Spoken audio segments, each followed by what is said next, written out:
महाराष्ट्रातील महत्त्वाच्या बातम्या फक्त 10 मिनिटात. या चॅनेलला अजूनही सबस्क्राईब केलं नसेल तर आत्ताच करा.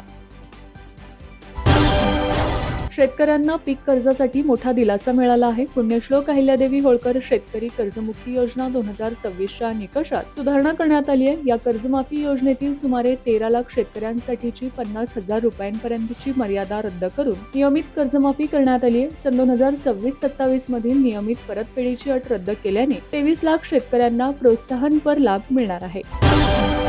दिल्लीत महाराष्ट्राचे उपमुख्यमंत्री एकनाथ शिंदे आणि खासदार श्रीकांत शिंदे यांच्यासह बंडखोर खासदारांनी मंगळवारी केंद्रीय गृहमंत्री अमित शहा यांची भेट घेतली. या भेटीदरम्यान सर्व नेत्यांमध्ये महत्त्वाची बैठक पार पडली. तब्बल 50 मिनिटं ही बैठक सुरू होती. या भेटीदरम्यान शिंदे सेनेत आलेल्या या 6ही खासदारांच्या आपापल्या मतदारसंघातील प्रलंबित विकास कामांना गती देण्याबाबत सकारात्मक चर्चा झाली असल्याची माहिती समोर आली आहे. तसेच या बैठकीमध्ये केंद्रीय मंत्रिमंडळ विस्तार, लोकसभेतील खासदारांचे विलिनीकरण आणि शिंदे सेनेच्या राजकीय सहभागाबद्दल देखील चर्चा झाली असल्याचे सांगितले जात आहे.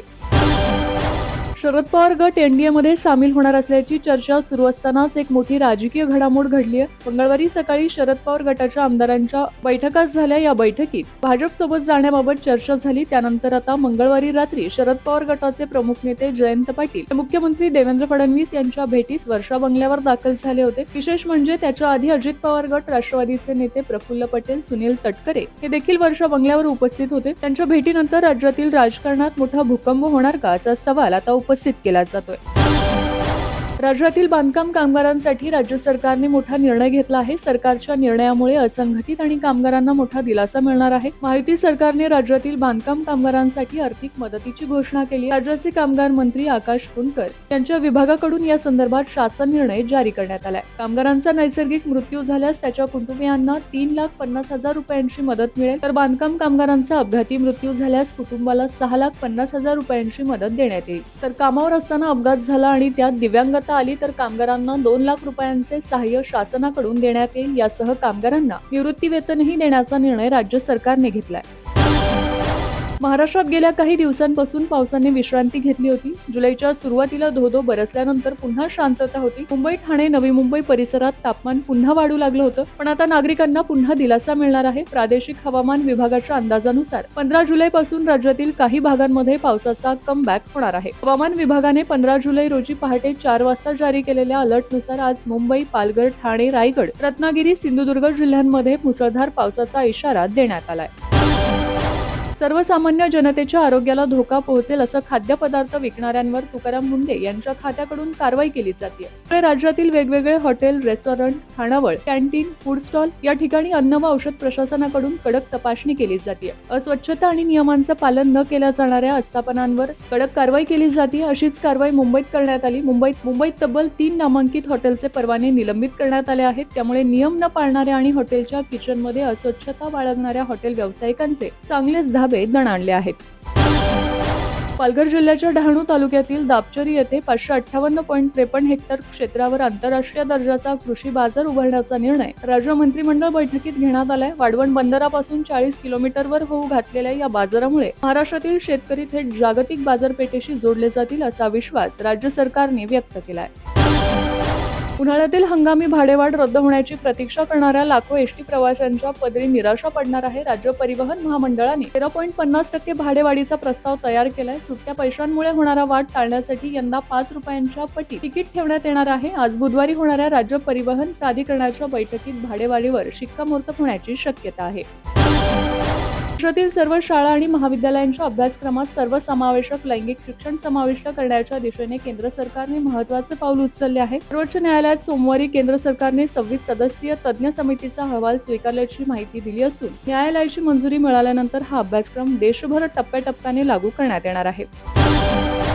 रेल्वेच्या जमिनीच्या सीमेपासून 30 मीटरच्या आत कोणतेही नवीन बांधकाम करण्यापूर्वी रेल्वे प्रशासनाकडून ना हरकत प्रमाणपत्र घेणे मध्य रेल्वेने बंधनकारक केले आहे. रेल्वेच्या जमिनीपासून 30 मीटरच्या आत पूर्व परवानगीशिवाय करण्यात आलेले कोणतेही बांधकाम अनधिकृत मानले जाईल असा इशारा रेल्वे प्रशासनाने दिला आहे.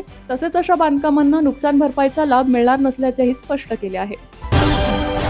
महाराष्ट्र शासनाच्या वित्त विभागाने राज्यातील लाखो निवृत्ती वेतनधारकांना एक मोठा आणि दिलासादायक निर्णय जाहीर केलाय. निवृत्ती वेतनासाठी बँकेत संयुक्त बचत खाते उघडल्यानंतर अधिदान व लेखा कार्यालय किंवा कोषागार कार्यालयात सादर करावे लागणारे शपथपत्र आता स्टॅम्प पेपरऐवजी साध्या कागदावर देण्यास मंजुरी देण्यात आली. शासनाचा हा नवा नियम 1 ऑगस्ट 2026 पासून संपूर्ण राज्यात लागू होणार आहे.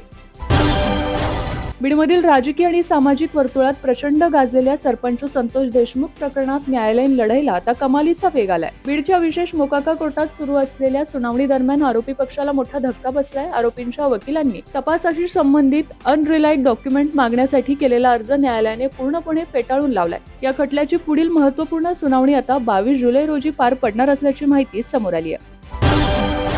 अन्न आणि औषध प्रशासनाने राज्यातील अस्वच्छ आणि नियम धाब्यावर बसवणाऱ्या हॉटेल्स विरोधात अत्यंत कडक पावले उचलली आहेत. ज्येष्ठ IAS अधिकारी तुकाराम मुंडे यांनी संचालक पदाची धुरा हाती घेतल्यापासून FDAने आपला मोर्चा ग्राहकांच्या आरोग्याशी खेळणाऱ्या घटकांवर वळवला आहे. याच मोहिमेचा भाग म्हणून मुंबईतील अत्यंत प्रसिद्ध 3 हॉटेल्सचे परवाने रद्द करण्यात आले आहेत. विना परवाना चालवणाऱ्या विदर्भातील एक प्रसिद्ध हॉटेलला टाळे ठोकण्याचे आदेश देण्यात आले. या धडक कारवाईमुळे हॉटेल चालकांमध्ये प्रचंड खळबळ उडाली आहे.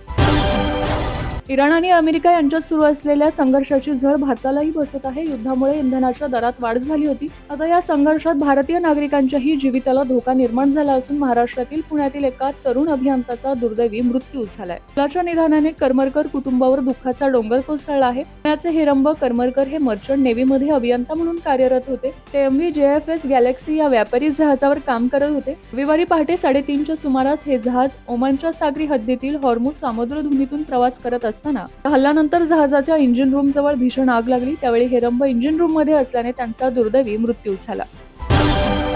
बीड जिल्हा क्रीडा संकुलाच्या 24,95,00,000 रुपयांच्या कामांना मंजुरी देण्यात आली आहे. क्रीडा संकुलात synthetic, athletic track, football, hockey मैदान, व्हॉलीबॉल, कबड्डी, खो खो मैदान, इंडोर हॉल इमारत अद्यावतीकरण, वसतिगृहाच्या 3ऱ्या मजल्याचे बांधकाम, रेन वॉटर हार्वेस्टिंग करणे, विविध खेळांच्या मैदानांचा समावेश यात करण्यात आला आहे.